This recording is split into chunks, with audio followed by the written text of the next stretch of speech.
കാലം എത്ര കടന്നു പോയാലും VS എന്ന രണ്ടക്ഷരവും അദ്ദേഹത്തിന്റെ പോരാട്ട ജീവിതവും നമ്മൾ മലയാളികൾ ആരും മറക്കുകയില്ല. അത് നമ്മൾ വരും തലമുറകളിലേക്ക് ഇങ്ങനെ പകർന്നു നൽകിക്കൊണ്ടേയിരിക്കും ആ ചരിത്രവും കഥകളും എല്ലാം അല്ലേ.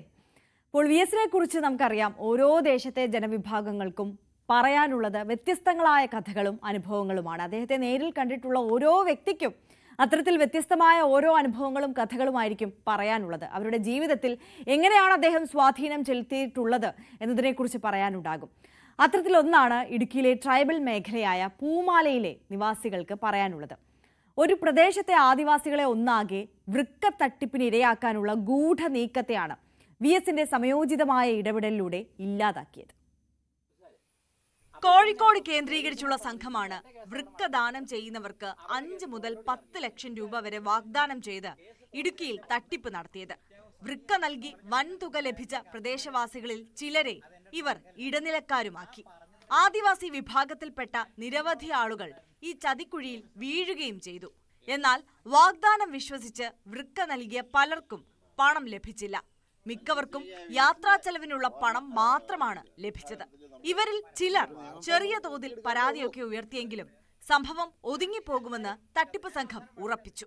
പ്രതിപക്ഷ നേതാവായിരുന്ന VS അച്യുതാനന്ദൻ തട്ടിപ്പിനെ കുറിച്ച് അറിഞ്ഞ് അക്കാലത്ത് വാഹന സൗകര്യം പോലും ഇല്ലാതിരുന്ന മലയോര മേഖലയായ മേത്തൊട്ടിയിലെത്തി. തട്ടിപ്പിനിരയായവരുടെ വീടുകൾ സന്ദർശിച്ച് കാര്യങ്ങൾ ചോദിച്ചറിഞ്ഞു. VSന്റെ ഇടപെടലോടെ വിഷയം മറ്റൊരു തലത്തിലേക്ക് മാറി.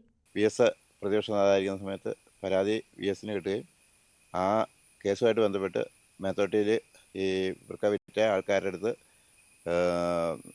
വരികയും അവരോട് കാര്യങ്ങൾ ചോദിക്കുകയും അപ്പം ഒത്തിരി പേര് അതിന് വിധേയരായിട്ടുണ്ടെന്ന് മനസ്സിലാക്കുകയും ചെയ്ത് അതിൻ്റെ കാര്യങ്ങൾ ബോധ്യപ്പെടുത്തി VS അതിനെ വേണ്ട രീതിയിൽ പ്രതിരോധിക്കുകയും ജനങ്ങളെ ബോധ്യപ്പെടുത്തുകയും ചെയ്തതിൻ്റെ പേരിൽ അടിസ്ഥാനത്തിലൂടെ ഒത്തിരി ആൾക്കാരുടെ ജീവൻ തിരിച്ചു കിട്ടുകയും വൃക്ക പോകാതിരിക്കുകയും ചെയ്തിരുന്നത്. അത് നല്ല രീതിയിലുള്ള ഒരു ഇടപെടൽ VSന്റെ ഭാഗത്തുനിന്നുണ്ടായതുകൊണ്ട് ജനങ്ങൾ ബോധവാന്മാരായി.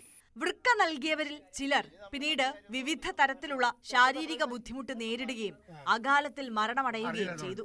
VS ഇടപെട്ടതുകൊണ്ടാണ് കൂടുതൽ പേർ വഞ്ചിതരാകാതിരുന്നതെന്ന് തട്ടിപ്പിനിരയായവർ പറയുന്നു.